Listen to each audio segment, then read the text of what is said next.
Most beloved निराकार परमपिता परमात्मा से बुद्धि योग जोड़कर उन्हें सदा साथ रखने की, उनकी ही श्रीमत पर चलने की, बुद्धि से बेहद की पुरानी दुनिया को भूलने की, उसे बेहद का संन्यास कर सचखंड में जाने का तीव्र पुरुषार्थ करने की, एवर पूज्य ज्ञान के सागर परमपिता परमात्मा की हम आत्माओं के लिए आज की मुरली से शिक्षाएं।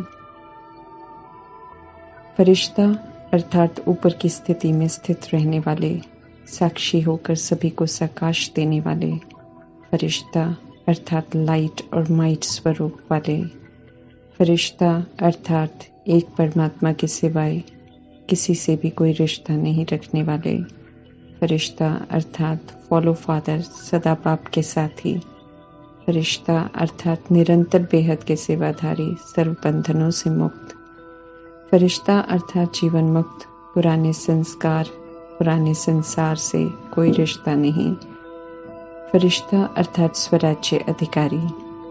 ऐसा फरिश्ता बनने की विधि अभी संगम युग में परमात्मा हम आत्माओं को बताते हैं और उसे सहज करने के लिए वरदान देते हैं ताकि समय रहते देह के संबंध और वस्तुओं के बंधन से मुक्त रहने वाले जीवन मुक्त फरिश्ता बने, अर्थात किसी के भी प्रभाव, लगाव, दबाव या आकर्षण में नहीं आने वाले। परमात्मा के संगम योगी फरिश्ते सभी के साथ रहते हुए सर्व आकर्षणों और प्रभाव से बिल्कुल मुक्त रहते हैं, लौकिक से अलौकिक बन जाते हैं, दैहिक बंधन को आत्मिक संबंध में परिवर्तन कर देते हैं। परमात्मा समझ देते हैं कि कर्मेंद्रियों से कर्म के संबंध में तो आना ही है, परंतु कर्म बंधन में नहीं आना है। फरिश्ते कर्म करते भी कर्म के बंधन से मुक्त रहते हैं क्योंकि खुद को निमित्त समझते हैं, परमात्मा को करावनहार समझते हैं, उनकी याद में रहते कर्तव्य करते हैं और परमात्मा को समर्पण कर आगे बढ़ते रहते हैं। किसी के लिए कुछ किया ये सोच नहीं चलती है उनमें, इसलिए किसी के साथ कोई बंधन में नहीं बंधते हैं, सभी के हैं और किसी के भी नहीं हैं, ऐसे बंधन मुक्त रहते हैं। न खुद किसी में बंधते हैं, न किसी को अपने से बांधते हैं और न कोई उन्हें बांध पाता है। सेवा भी करते हैं। ऊपर की स्टेज से फरिश्ते आए, संदेश दिया, फिर ऊपर चले गए, अर्थात ऊंची स्मृति में चले गए। जो पुराने संसार और संस्कार से कोई नाता नहीं रखते हैं वे ही फरिश्ता बन शुद्ध, शांतिमय, सुखमय वाइब्रेशन अथक फैला सकते हैं। ऐसे जीवन मुक्त फरिश्ता स्वरूप बनने का वरदान दे रहे हैं परमात्मा। रूहानी स्नेह, आत्मिक स्नेह मूल्यवान संपत्ति है जिसका कलयुग में पूरा अभाव है। इस स्नेह की प्यासी हैं आत्माएं।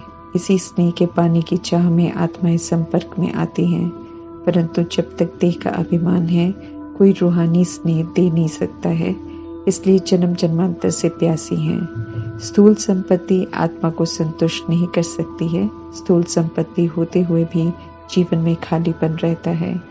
परमात्मा से मिला रूहानी स्नेह आत्मा को इतना भरपूर कर देता है कि आत्मा को उसके बाद कुछ और नहीं चाहिए।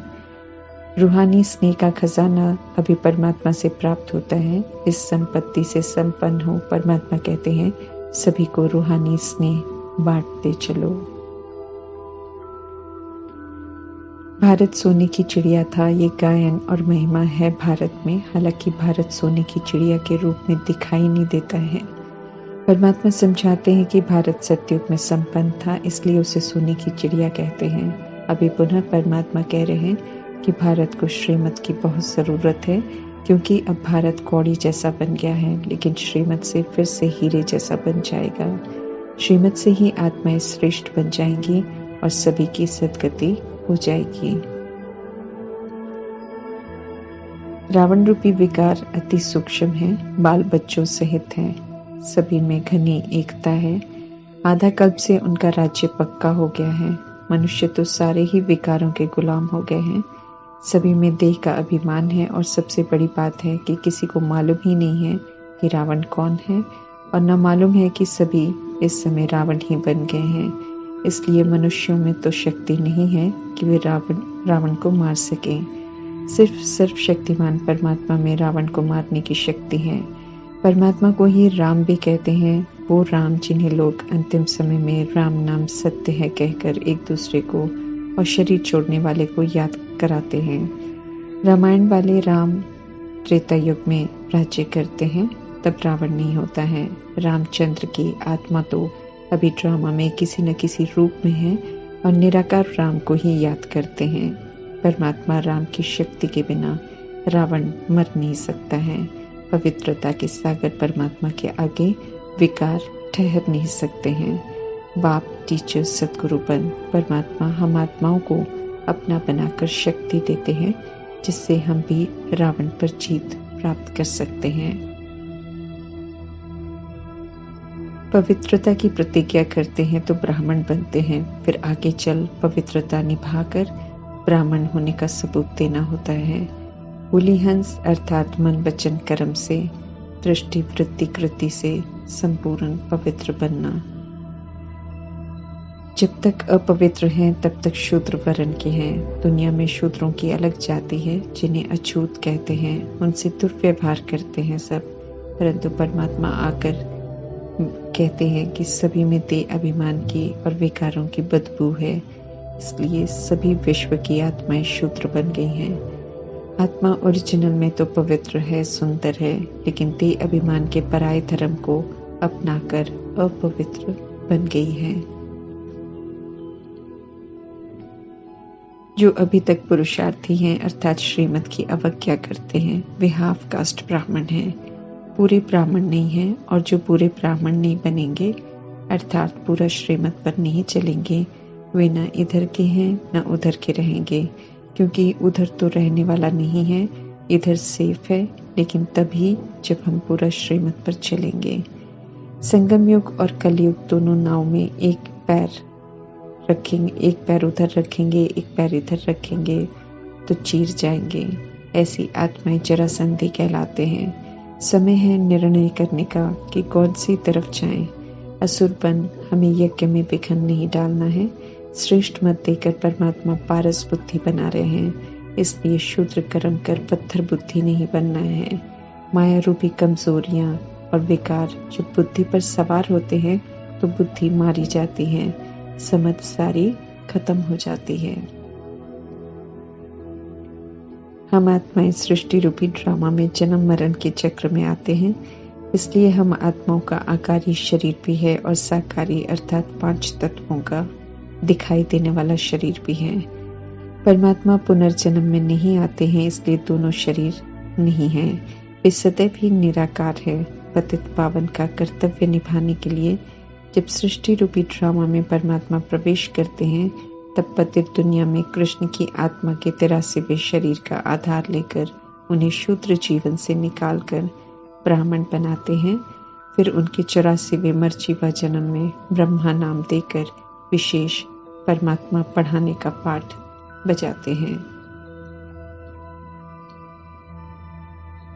कल पहले भी श्रेष्ठ मत दी थी परमात्मा ने, जिसके यादगार बने हुए हैं और भक्ति में लोग उनका स्मरण करते हैं, लेकिन समझते कुछ भी नहीं है। फिर भी नॉलेजफुल ब्लिसफुल परमात्मा भक्ति का फल देने आएंगे, ये उम्मीद रखकर भक्ति कर रहे हैं। और परमात्मा गुप्त वेश में 85 वर्ष का पाठ बजा चुके हैं, जो समाप्ति की ओर जा रहे हैं। मुरलियों द्वारा अंतिम पढ़ाई चल रही है। पाप आत्माओं की दुनिया से पुण्य आत्माओं की दुनिया में जाने की यात्रा शुरू हो चुकी है और सब अपना अपना पुरुषार्थ कर रहे हैं। हम सब भी शूद्र वर्ण में थे, परमात्मा ने अडॉप्ट किया तो ब्रह्मा मुख वंशावली ब्राह्मण बने हैं। अब हमें परमात्मा की श्रीमत पर चलना है, मनमत और परमत का संपूर्ण त्याग करना है। ब्राह्मण वर्ण सबसे ऊंचा वर्ण है, निराकार परमात्मा की रचना है और उनकी श्रेष्ठ मत प्रमाण चलता है। भक्ति के यादगार में नामधारी ब्राह्मण होते हैं, जो पवित्र नहीं रहते हैं, लेकिन अपने ऊंचे धर्म को दर्शाने के लिए सिर पर चोटी रखते हैं। संगम युगी ब्राह्मण ऊंची स्थूल चोटी नहीं रखते हैं, लेकिन अपनी स्थिति को श्रीमत पर चल ऊंचा बनाते हैं, पावन बनते हैं और परमात्मा से सुख घनेरे का वर्षा लेते हैं। जो परमात्मा को समय रहते पहचानते नहीं हैं, उनके बनते नहीं हैं, उन्हें अंत में हिसाब चुकतो करने के बाद शांति का वर्षा देते हैं। शांति का वर्षा लेने वाली आत्माएं 2500 वर्ष शांति धाम में रहते हैं, जब धरती पर स्वर्ग होता है, और परमात्मा से सुख का वर्षा लेने वाले सुख की प्रारब्ध का आनंद लेते हैं। सच्ची गीता परमात्मा ही सुनाते हैं। संगम युग में ब्राह्मण बनने वाली आत्माएं सुनती हैं, क्योंकि बिना पवित्र बने परमात्मा का ज्ञान एक्यूरेट समझ में नहीं आएगा। पवित्र रहने से ज्ञान का तीसरा नेत्र खुलता है। देह सहित पुरानी दुनिया की हर चीज से परमात्मा बेहद का संन्यास कराते हैं, क्योंकि पुरानी दुनिया आसुरी मत पर चल रही है। शंकराचार्य तो घर छोड़ने का संन्यास सिखाते हैं, परमात्मा तो सभी के साथ रहते हुए विकारों का इवल दृष्टि वृत्ति का संन्यास कराते हैं। लौकिक से अलौकिक में सब बुद्धि से परिवर्तन करने को कहते हैं, और सब तरफ से बुद्धि का योग हटाकर एक निराकार परमात्मा से लगाने की समझ देते हैं। जो भी दिखाई देने वाला है वो सब कौड़ी तुल्य हो गया है, इसलिए खत्म होना है। खत्म होने वाली चीजों को परमात्मा भूलने को कहते हैं, ताकि जो दुनिया आने वाली है उसकी तैयारी कर सके। युक्ति से और विधि पूर्वक परमात्मा हर कार्य करवाते हैं, समझाते हैं कि सुख की दुनिया में चलना है। उनके करवाने में कल्याण ही कल्याण समाया हुआ है। जो भूलना है उसमें भी कल्याण है, और जो याद करना है उसमें भी कल्याण है। कंसपुरी है ये कलयुग, इसे छोड़ कृष्णपुरी में जाना है तो कंसपुरी में रहते हुए झूठ को छोड़ना है और सत्य को स्वीकार कर आत्म अभिमानी बनना है। सतयुगी देव आत्मा बनना है। 100 वर्ष के संगम युग में परमात्मा आत्माओं को तैयार करते हैं। एक साथ सभी आत्माएं उनकी नहीं बनती हैं। भक्ति के शास्त्रों को, संत महात्माओं को नहीं परखते हैं। वो तो 1000 वर्ष पहले की बात पर भी यकीन कर लेते हैं, लेकिन परमात्मा को बहुत परखते हैं, सहज यकीन नहीं करते हैं। इस झूठखंड में परमात्मा को सबूत देने पड़ते हैं कि वे सत्य हैं और हम आत्माओं के सच्चे अविनाशी पिता हैं। फिर भी 800 करोड़ की आबादी में से कोटों में कोई में भी कोई आत्माएं परमात्मा को यथार्थ पहचान पाते हैं और उनके सच्चे बच्चे बनते हैं। ये हम आत्माओं का अंतिम जन्म है, क्योंकि कलयुग की समाप्ति है। इसी में हम ईश्वरीय पढ़ाई पढ़कर अपना भाग्य बना सकते हैं। अगर शरीर छूट जाता है और दूसरा जन्म लेते हैं तो पढ़ नहीं पाएंगे, क्योंकि जब तक समझने लायक बनेंगे सृष्टि परिवर्तन हो जाएगा। इसलिए योग के बल से और सात्विक जीवन से इस शरीर में रहते हुए जल्दी जल्दी पढ़ाई पूरी करनी है। दुनिया वाले हिंदू, मुस्लिम, क्रिश्चियन बनाते हैं। परमात्मा आत्मा को शूद्र से ब्राह्मण, ब्राह्मण से देवता बनाते हैं। तीसरे नेत्र से देखेंगे तो अनादि आदि स्वरूप स्पष्ट समझ में आएगा। उसकी तुलना में कलयुगी जीवन देखेंगे तो अंतर अनुभव होगा कि कैसे माया ने सचमुच हम आत्माओं की दुर्दशा कर दी है, स्वधर्म से बिल्कुल विपरीत चलवाकर। ब्राह्मण संप्रदाय में आकर हमें अब दैवी संप्रदाय का बनना है। हम सभी को परमात्मा विनाशी देह के धर्म में कन्वर्ट नहीं करते हैं, बल्कि शूद्र से ब्राह्मण बनाते हैं देवता बनने के लिए, और सभी विश्व की आत्माओं को निमंत्रण देते हैं। भारतवासी अर्थात जो परमात्मा का बनकर भारत को स्वर्ग बनाने में मददगार बनते हैं, वे ही फिर देवी देवता धर्म में आते हैं। जो परमात्मा बताते हैं वो सभी को बताना है। टीटिज्म धर्म की स्थापना हो रही है। कोई भी पुरुषार्थ कर आ सकता है। इसमें 2500 वर्ष पवित्रता का राज्य चलेगा। उस सचखंड के राज्य में जाने के लिए अभी संपूर्ण पवित्र बनना है और श्रीमत पर हमें पूरा चलना है। एवर पूज्य परमात्मा हम विस्मृत हो गई आत्माओं को पुनः पूज्य बनने की विधि बता रहे हैं। ज्ञान सागर परमात्मा से पूरा मिलन मना के ज्ञान गंगा बनना है, अर्थात ज्ञान को धारण कर ज्ञान का स्वरूप बनकर औरों का भी मिलन ज्ञान सागर से करवाने की सेवा जरूर करनी है। मोह रूपी विकार बहुत दुख देता है, इसलिए अटैचमेंट चाहे खुद की देह से है या संबंधों से है तो बुद्धि से, समझ से, विनाशी रोल से अटैचमेंट को मिटाना है ताकि दुख न हो। शरीरों में विराजमान भिन्न भिन्न रिश्तों का पाठ बजा रही रूहें अर्थात आत्माएं अविनाशी हैं, सतोगुणी हैं, उन्हें देखना है और रूहानी व्यवहार से बनाए हुए दैहिक उल्टे हिसाब किताब को चुकतो करना है।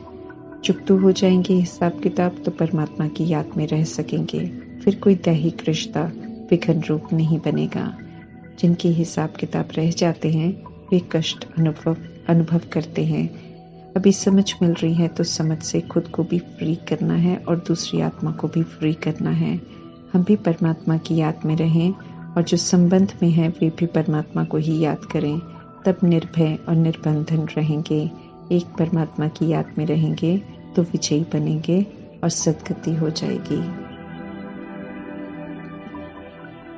प्रतिज्ञा कर सिर्फ परमात्मा की श्रीमत पर चलना है। उन्हें याद करेंगे तो परमात्मा हम आत्माओं की गारंटी लेंगे। उनकी छत्र छाया में हम सब रहेंगे।